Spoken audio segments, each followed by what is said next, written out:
जब आप फन करें और फन ना हो तो आपको सोचना चाहिए कि ये फन क्यों नहीं हो रहा। अगर आप रोज़ मटन कढ़ाई खाएं तो कितने दिन आप मटन कढ़ाई इंजॉय कर सकते हैं। जब तक आप एंटी फन नहीं करेंगे यानी चैलेंजेस को कबूल नहीं करेंगे, जब तक रिस्पॉन्सिबिलिटीज़ बीच में नहीं आएंगी, आपका फन रिवाइव नहीं होगा। रिस्पॉन्सिबिलिटीज़ आएंगी, फन रिवाइव होगा। और जब कोई रिस्पॉन्सिबिलिटीज़ नहीं उठाता और जब कोई रिस्पॉन्सिबिलिटीज़ उठाता है तो क्या होता है? जो पेरेंट्स होते हैं, जो को डिपेंडेंट्स होते हैं, ये ज़रूरत से ज़्यादा रिस्पॉन्सिबिलिटीज़ उठा रहे होते हैं, जिसे एनेबलिंग कहते हैं, और इन लोगों को बहुत ज़्यादा नफ्सियाती तकलीफ़ का सामना होता है।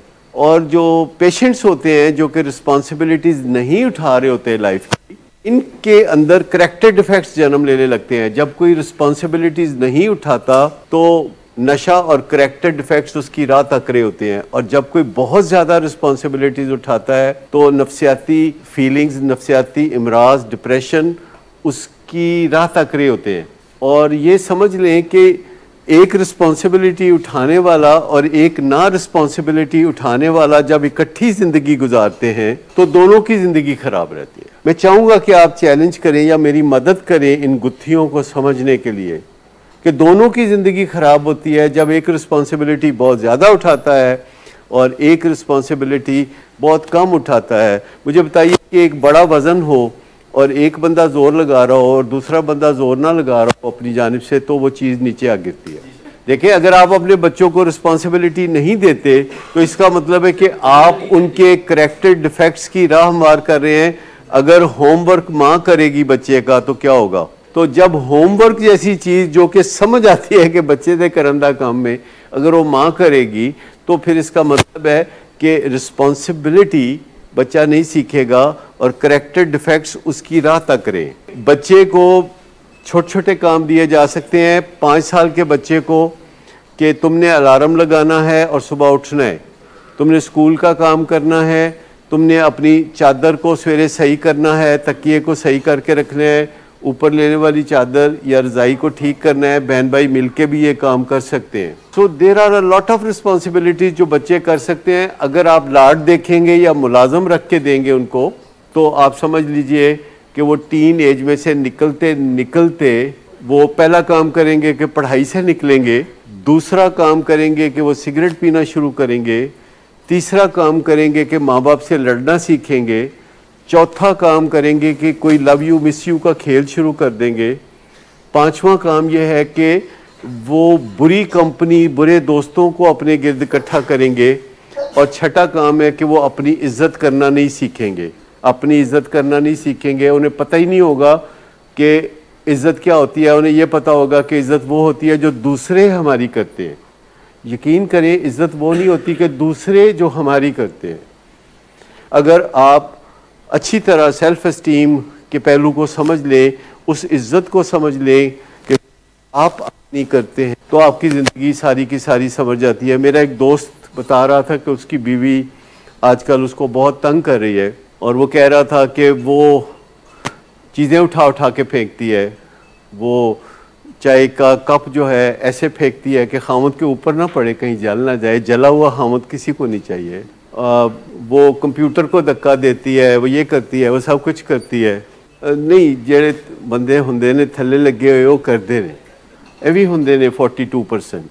पाकिस्तान में 42% बंदे हैं जिनका हाल औरतों से बदतर है। तो वो मुझे पूछ रहा था कि मैं क्या करूं क्या करूं क्या करूं। मैं कहा तुम कर क्या रहे हो? कहते हैं मैं कर ये रहा हूं कि मैं बर्दाश्त कर रहा हूं, मैं चुप कर रहा हूं। तो मैंने कहा कि तुम को बता दो कि अब अगर, और वो बता रहा था कि वो मुझे हफ्से बजा में रख लेती है, यानी कमरे से निकलने नहीं देती, और अब्यूसिव है और लैंग्वेज ख़राब यूज़ करती है। वो मैंने उसे मशवरा दिया, मैंने कहा देखो तुम ये जो कुछ कर नहीं रहे तो इससे तो कोई फ़ायदा नहीं हो सकता। कहता है क्या करूं फिर? मैंने कहा तुम उसको कहो कि अगर तुम मेरी किसी चीज़ का नुकसान करोगी या हफ्से बजा में रखोगी तो मुझे जो ही मौका मिलेगा मैं 15 पे कॉल करूंगा। कहते थे फिर क्यों होएगा? मैं कहा फिर तुसी कुछ नहीं करना, फिर जो करना है वो 15 वाले नहीं करना है। तो पहले तो कहने लगा कि मैं मतलब 15 पे कॉल करूँगा, मेरी बेइज्जती हो जाएगी। मैं कहा नहीं, बेइज्जती उदों होएगी ਜਦੋਂ ਤੁਸੀਂ कोई गलत काम करोगे। जब तक ਤੁਹਾਡੀ बीवी, ਤੁਹਾਡਾ ਬੱਚਾ, ਤੁਹਾਡੇ ਮਹੱਲੇਦਾਰ गलत काम करनगे, जब तक कोई होर गलत काम करेगा, चाहे ਤੁਹਾਡਾ फुफड़ होवे, चाहे कोई भी होवे, ਜਦੋਂ कोई होर गलत काम करेगा कुछ भी नहीं होगा। आपकी बेइज्जती तब होगी जब आप आईने में देखोगे और वहाँ से आवाज़ आएगी कि तू ठीक आदमी नहीं। तो मैंने जब उसे मशवरा दिया और उसने बीवी को कहा तो बीवी उसकी तरफ उठी। वो उन्हें रौला पाता कि तू पुलिस बुलाएगा, मैं नहीं कर दिया काम पर तू पुलिस बुलाएगा। मतलब सिर्फ पुलिस के ना ते ही वो ठीक हो गई। और अगर पुलिस आती तो पुलिस क्या कहती, आके उसको मिलती कि कहती ना पैना ना करे, अगर बंदा तेरा भला मानस है, बंदा तेरा बहुत भला मानस है तो तू शुक्राने दे 2 नफल पढ़, बंदा तेरा चंगा है तो तू इनू हफ्से बेजा च ना रखा कर, यदि 7 साल कैद सजा है। किसी बंदे को हफ्से बेजा का मतलब होता है बगैर वजह के, तो वजह के साथ होना चाहिए ना। या तो वो बीवी से कोई प्यार मोहब्बत करना चाहती है और दरवाज़ा बंद करके कि प्यार करो, फिर तो बात समझ में आती है। लेकिन वो अगर उसको ख़राब लैंग्वेज यूज़ करना चाहती है, गाली गलौज करना चाहती है, तो पुलिस के नाम से भले भले ठीक हो जाते हैं। मतलब पुलिस का एक है ना डेकोरम, है ना डेकोरम है, वर्दी पहनी होती है, सरकार है।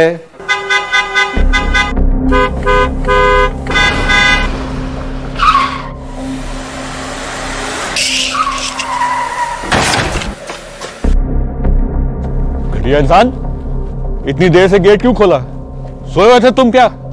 सर मैंने तो मिनट भी बकवास ना करो तुम मेरे साथ। क्या कर रहे हैं आप? अब्बा जी घर पे हैं, नशे में गालियां दे रहे हैं। खुदारा होश में आए, क्या हो गया आपको? होश में कैसे आऊं? सारा किया धरा इन्हीं का तो है। शराब नोशी की वजह किरदार की खराबी नहीं, मूड की खराबी है। शराब नोशी कभी भी नशे की बीमारी में बदल सकती है। नशे की बीमारी हर स्टेज पर काबिले इलाज है। मदद हासिल कीजिए, क्योंकि वो ऐसा नहीं करेगा। विलिंग वेज से मदद हासिल कीजिए, कहीं से भी मदद हासिल कीजिए, लेकिन फौरी मदद हासिल कीजिए। जिस मुआवजे के इंतजार में आपने बहुत देर कर दी, अब वो दस्तक दे रहा है। मदद हासिल कीजिए, मदद हासिल कीजिए, मदद हासिल कीजिए।